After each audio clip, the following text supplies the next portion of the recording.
Só que a gente esbarra nisso aqui, ó, a vaidade. Hoje eu tenho o maior prazer de dizer que eu não enfrento esse problema, mas já enfrentei.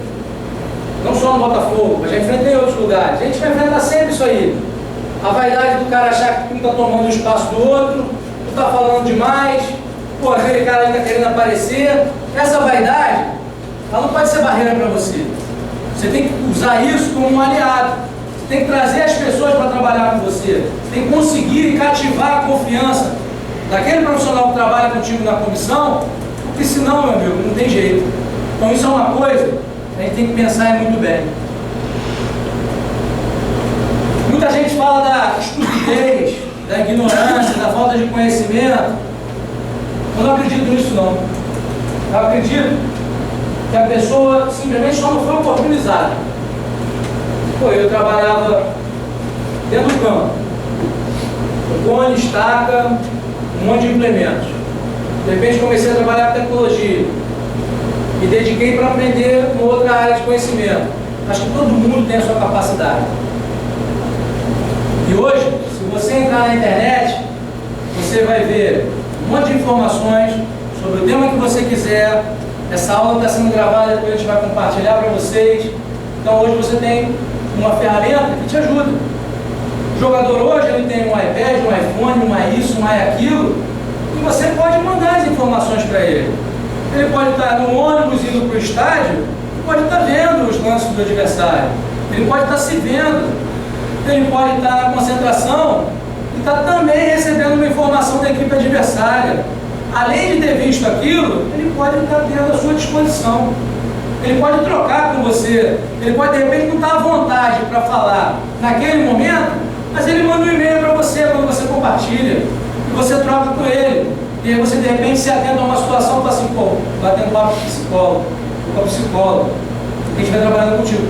Esse profissional aqui, ó, está com dúvida de tomar uma decisão, apesar de eu ter fornecido aquela informação para ele.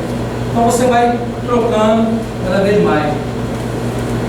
Então esse lance aí de inteligente e burro e aprende e acostuma, para mim está descaracterizado. Você tem que oportunizar. Depois de você oportunizar, se aquilo não ficar bem entendido, você tem que melhorar a sua forma de traduzir aquilo ali. Dá seu jeito. E o que acontece, pessoal? Hoje é muito legal o que acontece dos jogadores virem conversar com a gente. O jogador chega para você e fala assim, caramba, eu errei uma bola no segundo tempo, impressionante. Aí tu tá louco da vida porque ele errou. Tu errou, né? Não pode falar muito assim, né? Que na boa. Tu fala assim, não, tu errou sim. Aí tu prepara aquele material. Aí chega um outro e fala assim, bom, eu queria ver todas as cobranças de escanteio que eu fiz. Por quê? Não, porque eu acho que eu estou jogando a bola sempre no lugar e tem um jogador que está combinado, ele entra ali e não está entrando, o cara vai e conversa com o outro. Isso cria uma atmosfera muito bacana. Os profissionais vão trocando, né? Os atletas vão trocando entre si. Você cria um ambiente de troca de informações. E o conceito não é você criticar o teu companheiro.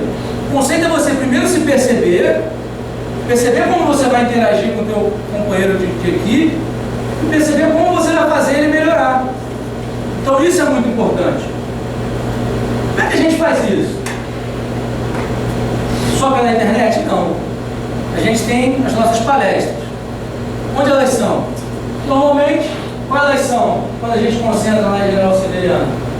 Elas são na nossa sala de imprensa ou quando no Engenhão, que também é uma sala de imprensa, vira um auditório, vira uma sala de aula.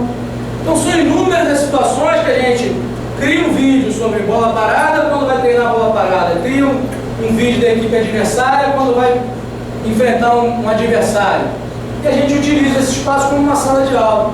E aí você vai ativando cada vez mais o atleta, ganhando a confiança dele, e ele vai vendo que ele, quanto mais acredita que é importante ele se perceber e perceber o adversário, mais rápido ele performa e mais rápido ele luta, mais rápido ele é negociado. Tudo isso você vai no dia a dia trabalhando. Alguma pergunta?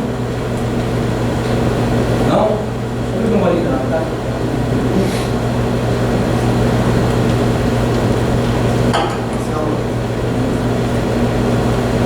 Quanto tempo você começou a realizar isso?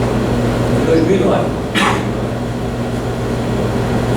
em 2009. Em 2010, recebi um convite para fazer a gerência de futebol do Botafogo DF. Foi um outro projeto que eu me envolvi, foi muito interessante. Eu aproveitei jogadores que assim, estavam no limbo, jogadores até sub-23 que não tinham performado nos grandes clubes do Rio, levei eles para Brasília, peguei um grupo lá, a gente reinseriu a questão do Túlio, fizemos um projeto bem bacana. Isso para mim foi uma oportunidade de entender um pouco mais de como oportunizar uma comissão técnica, como dar ferramentas, e quanto é importante você ter ferramentas de trabalho. Então isso começou, o conceito começou em 2009, 2010 chegou lá, de 2011 para cá isso se tornou, vamos dizer assim, um protocolo, né? Uma forma mesmo de trabalho, e todo mundo que passa por lá, a gente troca conhecimento, a gente ajuda, principalmente ganha com tudo isso. Marcelo, esse equipamento, todo esse equipamento, todos esses equipamentos que vocês conseguiram através de parceria, o Botafogo tem tudo isso? Nem tudo é parceria, mas normalmente o início é. Normalmente o início é. Por quê? Como eu já atuei com algumas plataformas de desenvolvimento, algumas empresas chegam lá e oferecem.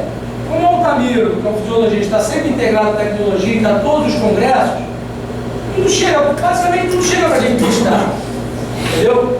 Só que é o seguinte, não só a forma de usar, mas a forma às vezes de poder exibir aquele produto também, isso ajuda você a negociar o processo. Isso é importante para você. Então assim, algumas coisas você tem que contratar, né? Vou dar um exemplo. Imagina você ter um profissional terceirizado por uma empresa, você paga X para uma empresa. Aquele cara vai lá 2 vezes por semana e trabalha para vocês. Imagina se você tem aquele custo e você pode ter aquele mesmo profissional 5 dias por semana trabalhando com você. É uma troca. Você tem que entender como explorar melhor aquilo ali e, principalmente, entender o perfil e a capacidade daquele profissional. Se ela se alargar para outras situações, eu acho interessante a gente trabalhar nesse sentido. Marcelo, Oi? eu vou fazer uma pergunta seguinte. O Oswaldo teve um período que ele estava para cair dentro do Botafogo. Lá, aquela situação, que eu estou querendo colocar até... Porque às vezes, na verdade, fora do clube, né? Não, exatamente. Por isso que eu fiz essa cara. O que eu quero colocar é o seguinte, por exemplo, será que também o fator do Oswaldo ter essa facilidade desse trabalho com você, de aceitar, de ter esse desenvolvimento, não ajudou ele a continuar? E o perfil hoje de um novo treinador no Botafogo, ele tem que encaixar dentro desse trabalho de vocês, porque nesse caso esse trabalho é mais importante do que o treinador, ou é uma coisa se o treinador chegar e falar assim, ó, isso aqui não me interessa, eu quero saber para poder ter uma noção de, sabe, o que pode acontecer dentro de um clube numa situação de mudança. Caramba, a tua pergunta é muito boa, é muito difícil de responder, não, mas eu vou ser o mais honesto possível. Não sei o que eu tenho.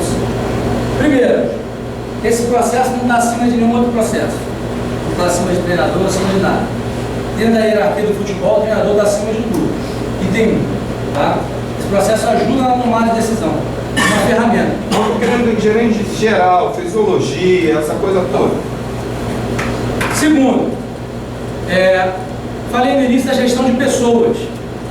É indiscutível, eu mostrei um slide com a foto dele. Isso. É indiscutível a capacidade técnica, é indiscutível a vivência do cara, mas a questão da gestão de pessoas. Não é só você saber treinar um time, não. Não é só você saber organizar uma equipe, não. Você tem interesse. Esses jogadores que às vezes querem ser negociados, isso não sai na imprensa. Essas situações que às vezes você tem que saber gerir. Então, a questão do treinador aceitar ou não o processo, eu entendo da seguinte forma.